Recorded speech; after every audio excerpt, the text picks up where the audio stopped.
Because every time I'm at this pulpit, it's like coming home. This is home to me. Hallelujah. If in the course of my preaching, you begin to feel sleepy and you want to doze off, please never consider, even for a minute, that maybe I don't have the gift of preaching. It's possible that you don't have the gift of listening. And if during my preaching you want to laugh, go ahead. Amen. Laughter works like medicine. But if you laugh for no reason at all, you need medicine. That's what I say. It's good to be alive. Some of you may know that I was hospitalized twice, and I want to thank this church for your prayer and your financial help. And there were individuals who visited me in the hospital. They prayed for me. They shook hands with me, and they shared financially. Thank God. All glory to God. Hallelujah. One amazing thing about our time, more than any other times in the past, is the fact that there is an unprecedented access to God's Word. Amen. More people today are able to hear the good news. Thank God for modern conveniences like internet, movies, radio, telephone, newspaper, books. All of these are modern means of getting the Word of God to the people. And as a result, people today by the thousands respond to the challenge of God and they get born again. That's the good news. But that's only part of the whole story. Because the other part of the story is a little disturbing. Out of this, so many who get born again every now and then, statistics tell us that only a small percentage really continue to grow and have an intimate relationship with God. Yun po ang hindi maganda. Lalo na for people who embrace Christianity because they simply want to escape hell and make it to heaven. Because they know that in hell there's no fire escape. Wala pong fire escape sa hell. Now I understand that we are going through a series of messages designed to expand, to increase our faith. Okay? And so far, you have taken up the first two areas that God uses in order to expand our faith. I understand from Pastor Ferris. There are 5 areas based on testimonies of people in their faith journey that God uses to expand, to increase our faith. The first one being the practical teaching. The second, the providential relationships. And today we will talk about the third, the private spiritual disciplines. The fourth and the fifth, opportunities for personal ministry that God provides, and the pivotal circumstances. All of this, God is using to grow our faith. How many of us are ready for the faith to be expanded by the Lord after this service? Amen. Amen. Yes. But here's an irony. On the one hand, many Christians desire to grow their faith, to become close to the Lord on the one hand, but there is also the reality of a fallen world. Tayo po ay nabubuhay sa fallen world where everything seems to work against attaining that. Halimbawa, more than any time in the past, today, there's an easy access to sin. One doesn't have to go far to commit a sin. And then there is our jump-pack schedules. We can be too busy today that we don't have time for God. And then there is the pressure of getting ahead of the others. I have to be at the top. I have to be the first. And this kind of pressure can easily ease God out of our agenda. Yan po ang mga reality ng fallen world. And there is the ever-degenerating values. What is right and what is wrong can change overnight. And of course, nobody is exempted from the influence of media. Yan ang mga realities sa ating time. We want so much for our faith to grow and to be intimately related with God. It seems that all of these things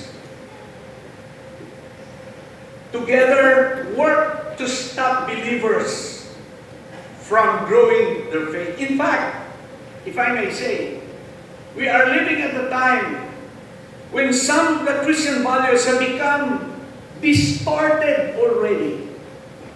Halimbawa, grace, the unmerited favor of God, now has become a GRO. Joy has become a liquid detergent. Hope has become a cigarette.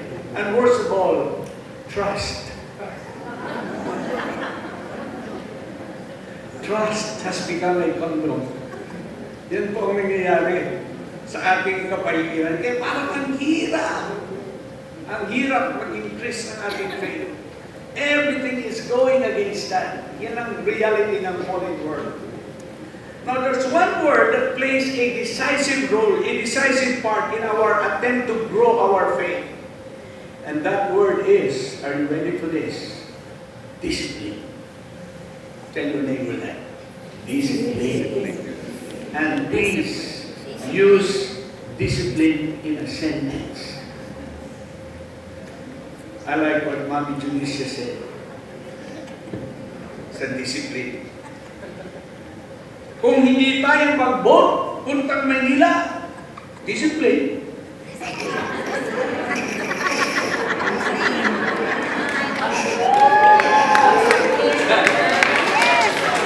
Sabi niya yan, ha?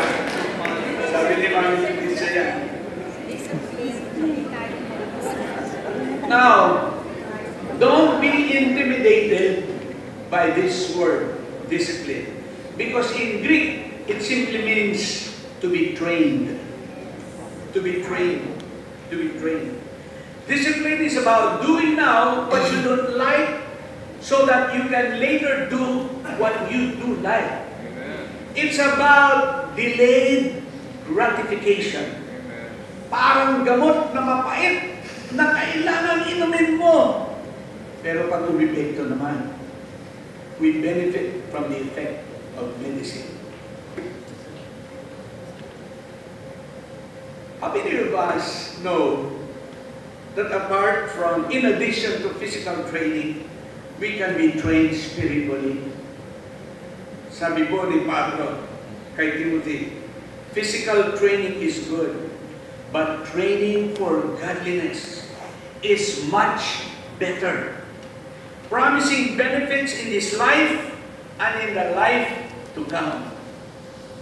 So we train physically to earn earthly prizes like bronze, silver, medal. Unfortunately, we can't bring any of this beyond this life. On the other hand, we can train ourselves spiritually for an eternal prize. Amen. A prize that will outlast our earthly life. Let's go ahead and train physically, but let's not forget our spiritual training, because that's the only way we can grow our faith. Para sa marami, discipline is impossible. Parang bata na ang cleanliness is impossible. Kasi yun ang sinulat ng bata eh. Cleanliness is next to impossible. Parang ganun eh. Discipline, I don't like discipline. I don't like discipline. Kaya pala, many of us forfeit a lot of things we should be enjoying only, or if only we're willing to be disciplined. Ang dami pong bagay that we should be enjoying. Kung magpapadisiplina lang tayo, halimbawa, trim figure. Lahat tayo can have that trim figure if we will take up the discipline of physical fitness. Tumayo nga ang may trim figure.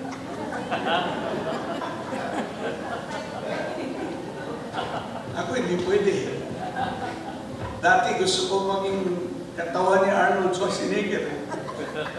Eh walang discipline. Eh ito, yung business Arnold Schwarzenegger. Arnold Club yung yun.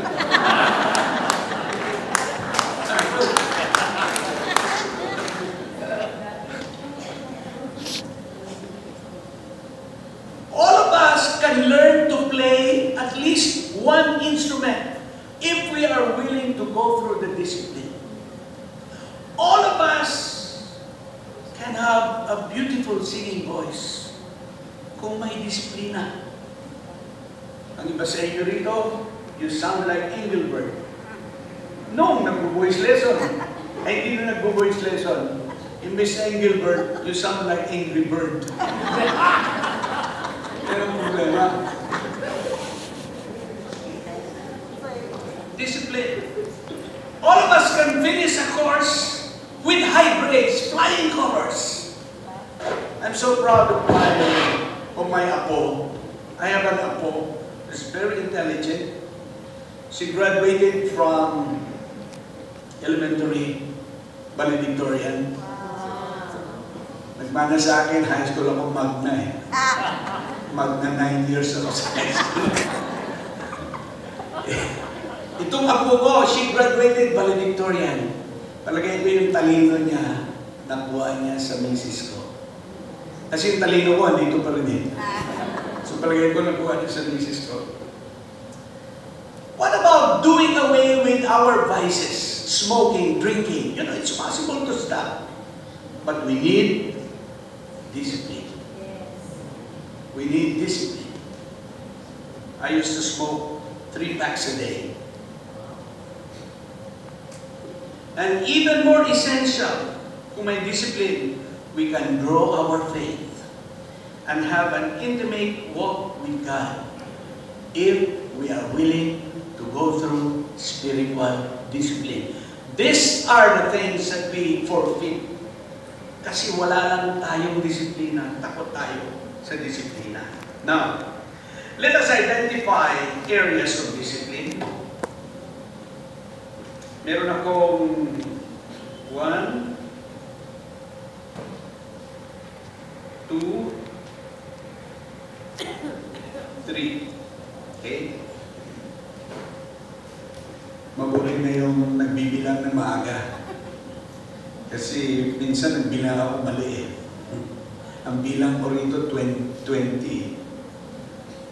This is 1, this is 2, this is 3, this is 4, this is 5, this is 6, this is 7, this is 8, this is 9, 20. Tama rin pala. Tama rin pala.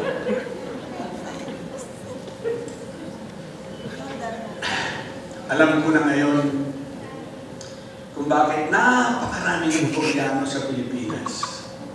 Alam niyo ba? Dahil kay Pinoy. Anak ni Korean eh.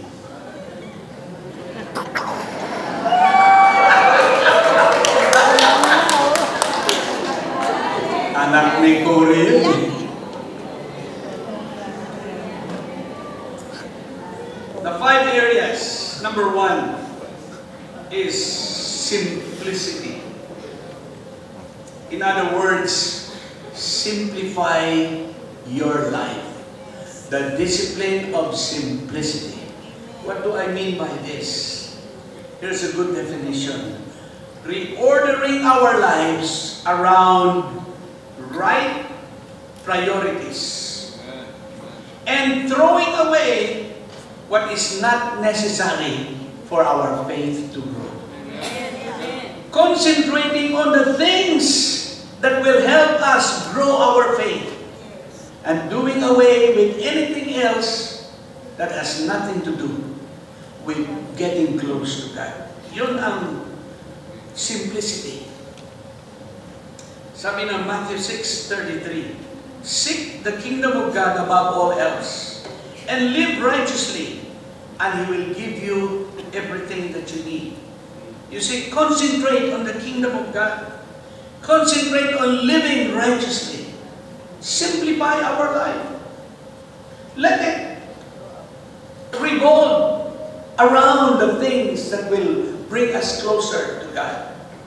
Now, how do we, in practical terms, how do we achieve this discipline of simplicity? I have 3 questions.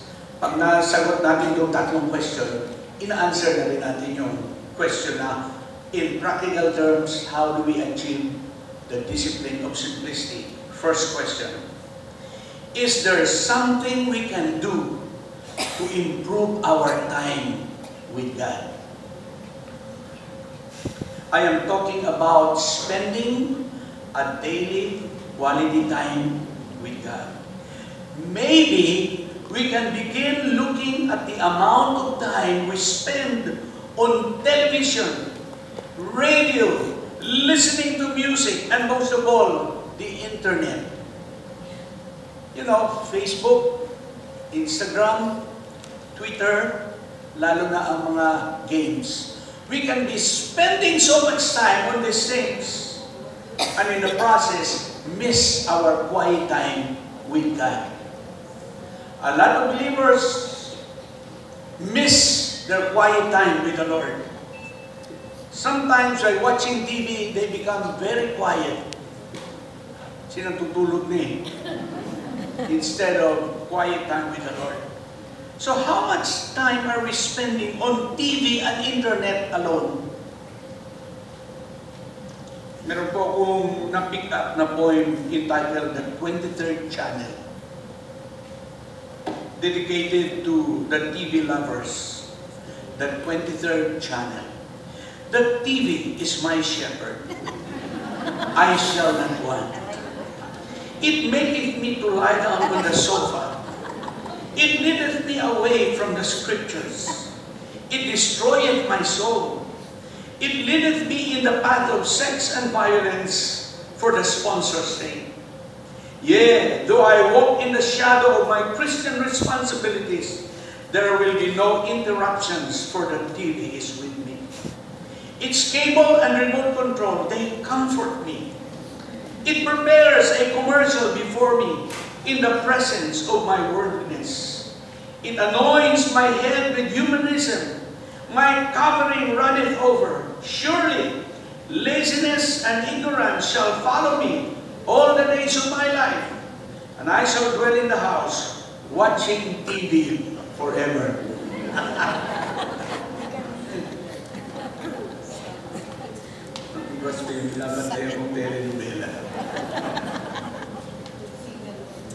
Some would watch TV until the wee hours of the morning. On Saturday nights, the following day, Sunday, they would go to church and would doze off, would sleep during the sermon, and they will begin to blame the devil. The devil made me sleepy during the sermon. Pero actually, madaling araw na natulog. That's the first question. What's that question again? Is there something we can do to improve our time with God? Simplify our lives. Number 2 question. Is doing the good things keeping you from doing the best? We can be so busy with so many good activities, but at the same time, we miss out on what is God's best for us. Jesus could have focused and taught 150 disciples and traveled farther than Paul. But he chose to invest his life to just 12 and go no farther than 200 miles from his birthplace. Why? He knew this was the best strategy. He knew it was what his father wanted him to do. So pwede tayong napaka-busy natin. Napaka-busy. Pero yung the best na gusto ng Lord, hindi natin nagagawa. You can be so busy with networking when God's best for you is to be a preacher. You can be so busy with catching fish when God's best for you is to be catching people. Know what God's best for you and stay with it. Wow. A lot of good things are good, but they may not be God's best for you.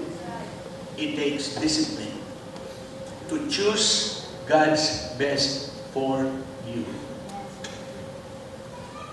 The third and the last question, but not my last point in my sermon. Are we too busy to the point of exhaustion? Dami-daming trabaho. At the end of the day, pagod na pagod. That we have no energy left to do what God really wants us to accomplish. Ang dami-dami mong na-accomplish, pero yung gusto talaga ng Lord na i-accomplish mo, hindi mo nagagawa. At bago mo magawa, pagod ka na. We can fill our daily schedule with as many things to accomplish as we can and get so exhausted. But the question is, are we really accomplishing what God really wants us to accomplish? Because getting so many things accomplished is not the same as accomplishing what God wants us to accomplish. Pwede pong punong-puno ang araw natin. Pwede. Pwede nga araw-araw nag-distribute ka ng tracts. Maganda yun. Kaya lang, baka naman ang gusto ng Lord na gawin mo ay mag-concentrate ka doon sa best friend mo na madala mo sa Kanya. Wala ka ng time mag-witness sa best friend mo kasi buong araw nagbibigay ka ng tracts. Pag uwi mo, pagod ka na. Andun ang kaibigan mo, pagod na ako eh. So you accomplish a lot of things, but you have not really accomplished the very thing that God wants you to accomplish. Simplifying our lives. We need to discipline ourselves to sit down and listen to God and focus on the things God really wants us to get done and throw away everything that may stop us from achieving that goal. And that takes discipline. Discipline. So the first discipline is simplicity. Make your life simple. Amen. Doon lang mag-concentrate sa talagang kailangan para lumago ang ating pananampalataya. Yung mga hindi makakatulong papunta roon, tapon. Second discipline is the discipline of silence and solitude. Silence and solitude. Sabi ng Ecclesiastes 5:3, too much activity gives you restless dreams. Too many words make you a fool. What do I mean by silence and solitude? Silence is Sabbath of the mouth. And solitude is Sabbath of involvements. Meaning, keep your mouth shut and stop whatever we're doing and be alone with God. Hindi ibig sabihin wala kang gagawin. But we need to provide pockets of silence and solitude every now and then to just be with the Lord and say nothing and just allow the Lord to minister to us. Bakit kailangan natin ang disiplinang ito? silence, and solitude. Because when we practice this discipline, it creates benefits for us. Number one benefit, it creates a room for listening. Pag nasa harapan ng Lord, nakikinig ka lang sa Kanya, you're able to hear God. Many times we miss what God is saying because we're too busy talking and getting involved in so many things. I think it was Moody who said that the most important part of his prayer time is after he said his Amen. You know why? Kadalasan, pagdating ng Amen, tatayo na tayo, alis na tayo. Sabi niya, that's the most important part of my prayer. Because after I said my prayer, I keep still. I am quiet before God and I'm waiting for God to speak to me. Magandang disiplina yan. Magandang disiplina yan. Ay kung minsan, minamadali natin ang Amen. Kasi may pupuntahan tayo. Silence and solitude. Room for listening. Ito pa, when we practice the discipline of silence and solitude, it gives us time to observe. It gives us time to observe, magramdam. Alam niyo si Pacquiao at yung ibang boxers, ito ang ginagawa nila time to observe in preparation for a fight. They take time out and quietly just watch and observe the fights on the video of their opponent to figure out the best way of fighting them. Or they would take time out and just watch and observe their own video of performances to find out what's wrong with them and what needs to be improved. Kaya pag tahimik tayo, nakaka-observe tayo. Ito pa another benefit when we practice silence and solitude. It gives us time to feel and to think. This is very important because normally, we only do what we feel like doing and what our minds tell us to do. Kaya mahalaga. When we're quiet and alone with God, we have time to hear from Him and begin to get the feel of what He says and allows His Word to saturate our thoughts that our only option is to obey God. Punong-puno yung ating kaisipan. Hindi ng ating sariling salita, kundi ng salita ng Panginoon. And that can only happen if we spend time with God in silence and being alone with the Lord. And the last one, the last benefit, it broadens our awareness. It gives us, when we are silent before God, when we're alone with God, it gives us an overall awareness of where we are spiritually. Alam ba natin kung saan tayo spiritually? Kasi we can be so busy even in the ministry na wala na tayong panahon sa Lord. E akala natin, napaka-spiritual natin kasi busy tayo sa Panginoon. Yung pala, love na love mo ministry, yung Lord ang hindi mo love. Kasi wala kang panahon sa Lord. Jesus, in spite of His busy schedule, would always find time to be alone with His Father in silence. Mababasa natin, halimbawa, Mark 1:35. Before daybreak the next morning, Jesus got up and went out to an isolated place to pray, spend quality time with His Father. Si Jesus na yun. Nasa ating isip, hindi na niya kailangan. Luke 6:12, one day soon afterward, Jesus went up on a mountain to pray, and He prayed to God all night. Alam niyo, before He chose the 12, He spent a whole night communing with His Father. Kaya the following morning, He knew, alam niya kung sinong pipiliin niya na 12. There is an appropriate time of silence before God. Sabi ni Habakkuk 2:20, but the Lord is in His holy temple. Let all the earth be silent before Him. Kailangan natin yan.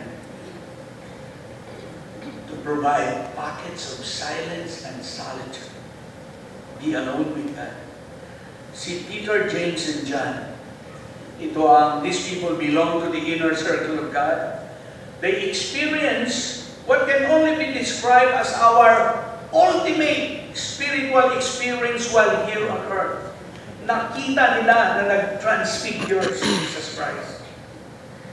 About 8 days later, Jesus took Peter, John, and James up on a mountain to pray. And as He was praying, the appearance of His face was transformed, and His clothes became dazzling white.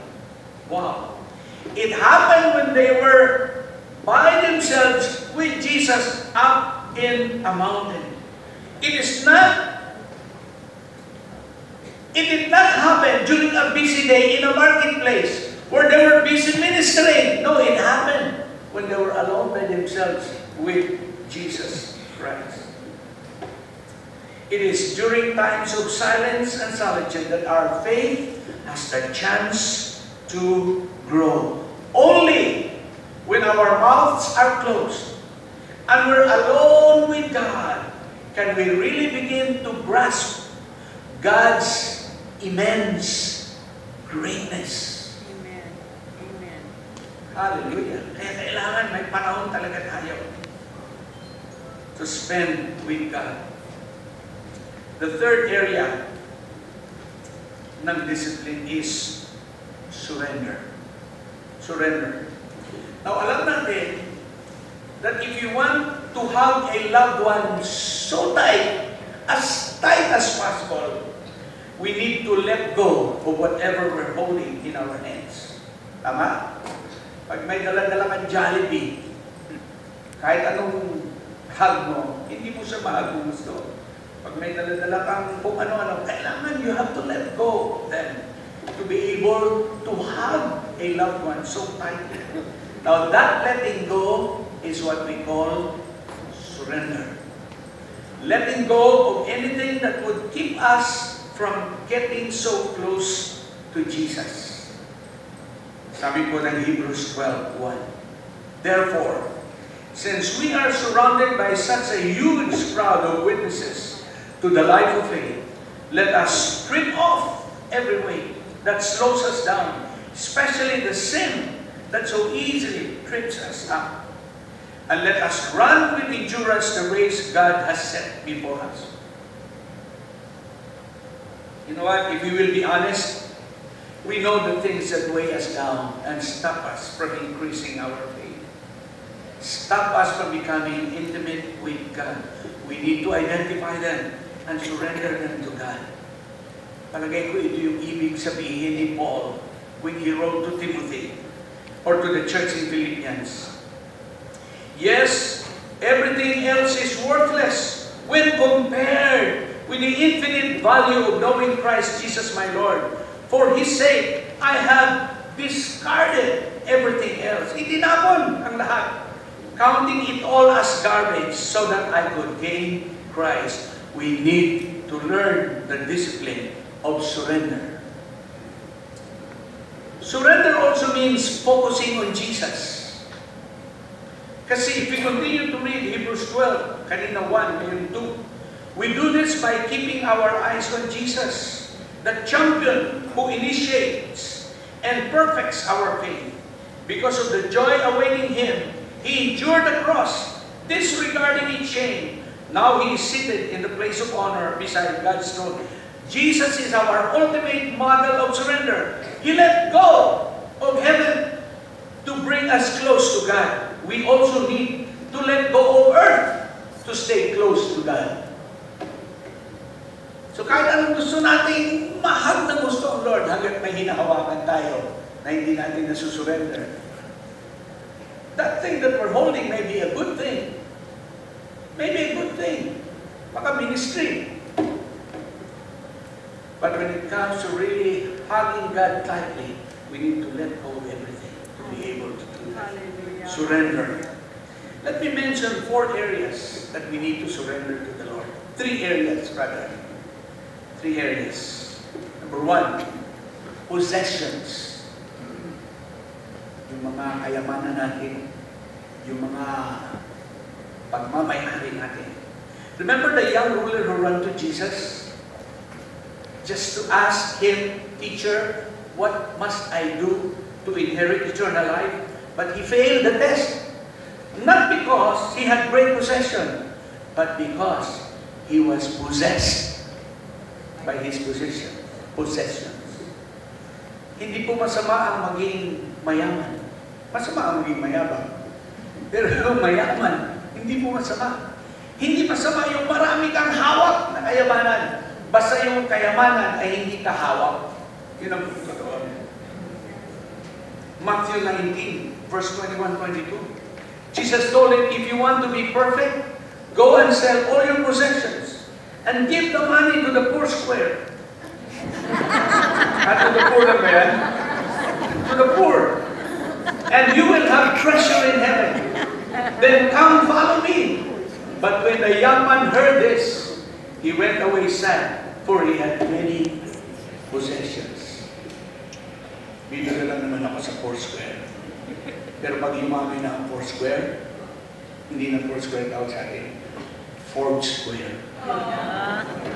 Maraming ng pera, Foursquare.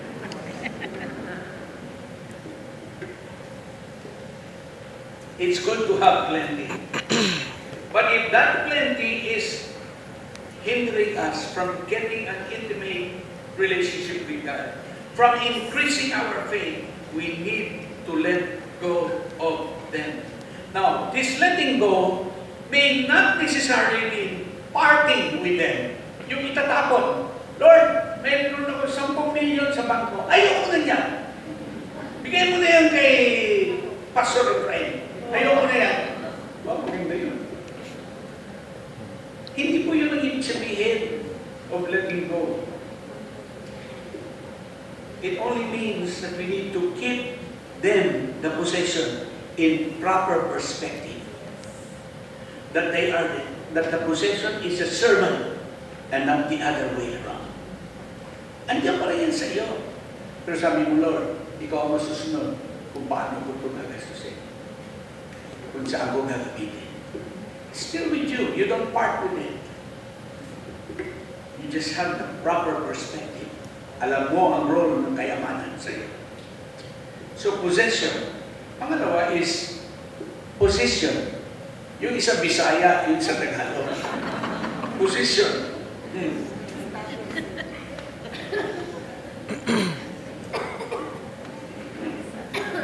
Ganyan pa rin mga Bisaya eh. Paano ako sa acting ng ano? Mag-sweetheart? Mag-un. Diba? Simple. Position. If we're not careful, we can look to our job and titles for worth and security. The reason I feel worthy and secure is because of my good-paying job. It is because they call me attorney, chairman, president. Ibig sabihin noon, if you lose them, you feel less important and less secure. Yun ang problema. Because our sense of worth should rest on Jesus. Amen. Our sense of worth should rest on the fact that Jesus, the Son of God, left the splendor of heaven and died on the cross and made me His treasured possession because He loves me. Hallelujah. Pero kung maraming pera, okay din. But I feel worthy, I feel secure because Jesus, the Son of God, left heaven just to die for me. At kanina sinabi ko, kung nag-iisa ka sa daigdig na ito, Pastor Ed, kung nag-iisa ka sa daigdig na ito, Jesus would still come and die for you. Pero ikaw rin ang papatay sa Kanya kasi ikaw lang mag-isa. Walang ibang papatay sa Kanya. Hindi naman siya mag-suicide.